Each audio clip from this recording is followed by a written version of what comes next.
Good evening from New York. I'm Chris Hayes. We are so back. This afternoon, Federal Chair Reserve Jerome Powell took the stage to announce the Fed's first cut in interest rates since 2020 and the beginning of the pandemic recession. And it was a big one, a 0.5% interest rate reduction to stimulate borrowing and to boost the job market. An acknowledgement that inflation has been tamed without a recession or high unemployment.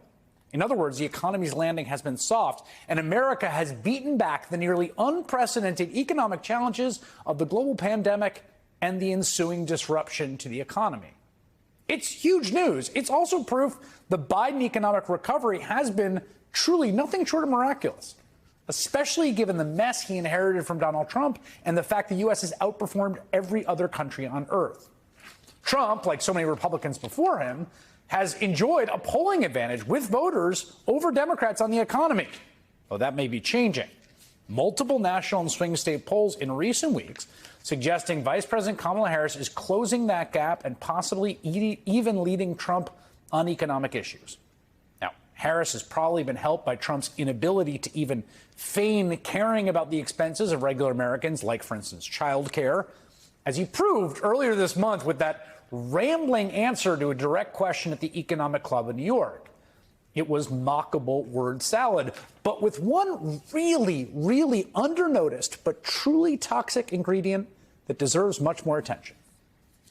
If you win in November, can you commit to prioritizing legislation to make childcare affordable? And if so, what specific piece of legislation will you advance? Look, childcare is childcare. There's something, you have to have it. In this country, you have to have it. But when you talk about those numbers compared to the kind of numbers that I'm talking about by taxing foreign nations at levels that they're not used to, but they'll get used to it very quickly. And it's not going to stop them from doing business with us, but they'll have a very substantial tax when they send product into our country. We're going to be taking in trillions of dollars. And as much as child care is talked about as being expensive, it's relatively speaking not very expensive compared to the kind of numbers we'll be taking in. Okay, so Trump very obviously has absolutely no idea what he's talking about, clearly has no plan for child care. Child care is child care.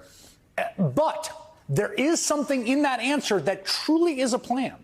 And it's something he is both serious about and obsessed with. Okay, listen to this. Donald Trump's central economic policy platform in this campaign is to raise taxes by trillions and trillions of dollars. He just said it. Taxes that will be paid primarily by you, by working people, in the form of a sales tax on imported goods. That is his magic bullet, his obsession, an enormous trillion-dollar sales tax on imported goods. Except that's not what he calls it, right? He calls it a tariff. And Donald Trump loves tariffs. It was a point he made repeatedly last night, including when he was asked again about bringing costs down for everyday Americans. How are you going to bring down the cost of food and groceries? Our farmers are being decimated right now. They're being absolutely decimated. And, one of the reasons is we allow a lot of farm product into our country, and we're going to have to be a little bit like other countries. We're not going to allow so much we're going to let our farmers go to work. Tariffs are the greatest thing ever invented. Now, I will say it's sort of disturbing a guy who is already president, who has a degree from Wharton Business School, doesn't actually seem to understand the first thing about how tariffs work. What he's trying to do is sell them as this free lunch that China and Mexico are going to pay for, the way Mexico is going to pay for the wall. To him, it's the perfect Ponzi scheme. You just make the other countries' exporters pay more to sell stuff in America, problem solved. That is not how it works. When a car gets imported from overseas and a tariff gets paid on it, that added cost gets passed on to you, the consumer. The Honda sedan might have cost $25,000 before the tariff.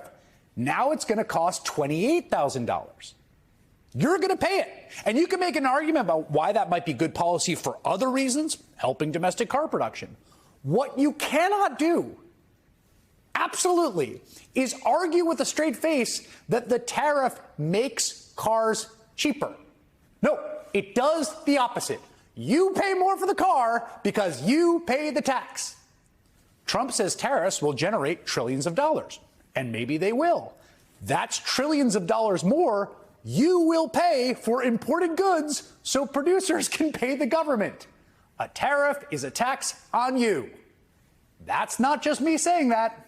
That is the very conservative economists at the pro-Trump Heritage Foundation in a 2019 paper criticizing then-President Trump's tariffs, titled, "Do No Harm, Tariffs and Quotas Hurt the Homeland." Quote, "Many people believe that when tariffs are imposed on a country, that country bears the costs. However, that is not the case. When a government collects revenue from tariffs, it is collecting it from its own citizens, not from the citizens of the country upon whose goods tariffs were imposed." Thank you, Heritage. Yes, as insane as it sounds, Trump has already imposed tariffs as president, and they raise costs for regular Americans. A point that was made earlier this year by David Stockman, a Republican ex-congressman who ran the Office of Management and Budget under Ronald Reagan and was known as the father of Reaganomics. He said that Trump's tariffs actually helped drive the inflation that hurt everyone over the past half decade. He basically decided, I'm going to levy a huge tariff on imports coming in from China. It averages, about 20% on 360 billion worth of imports. That's 75 billion or so a year of taxes on consumers. Now, to be clear, those tariffs don't just cost American consumers. They can also hurt American producers. Remember, when Trump was president, he sold tariffs on crop foods as a way to help farmers, right? We're going to protect the farmers with tariffs on imported grain. Instead, what happened? Those tariffs sparked a trade war with China, which promptly stopped buying American agricultural exports, closing a massive market, ruining many U.S. farmers, and then forcing the Trump administration to keep them afloat with enormous subsidy payments, as Haley Jackson reported for NBC News back in 2018. Before Doug Bartek farmed this land in eastern Nebraska, his dad did, and his dad before that. But these days, it's tougher to turn a profit. We need these tariffs to end sooner rather than later. Those tariffs, put in place by President Trump, triggered a trade war. The longer this goes on, it just makes it that much harder for us. Costs on our end seem to be going up all the time. Now it's farmers like Bartek, producers of soybeans, dairy, cotton, and more, getting an assist from the Trump administration as the president helps people his own policies hurt. A new temporary $12 billion program is set to launch around Labor Day, meant to offset the estimated $11 billion in losses farmers face. Now, in fairness to Trump, those tariffs, like all taxes, do raise revenue. His did raise billions of dollars, almost all of which, 92%, the Trump administration had to spend bailing out the farmers whose business was decimated by said tariffs.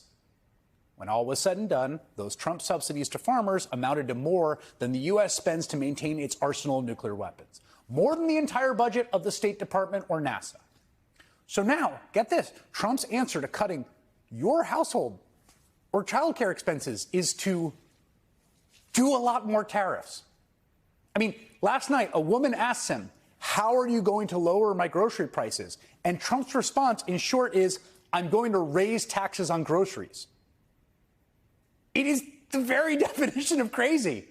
Doing the same thing, expecting different results. What's even crazier is no matter how many economists across the political spectrum say, this is a recipe for disaster, no matter how many politicians oppose the idea, Trump can impose tariffs unilaterally as president without Congress. He doesn't need a bill from them.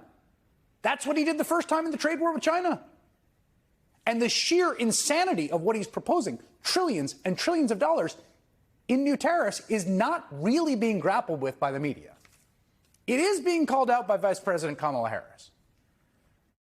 My opponent has a plan that I call the Trump's sales tax, which would be a 20% tax on everyday goods that you rely on to get through the month.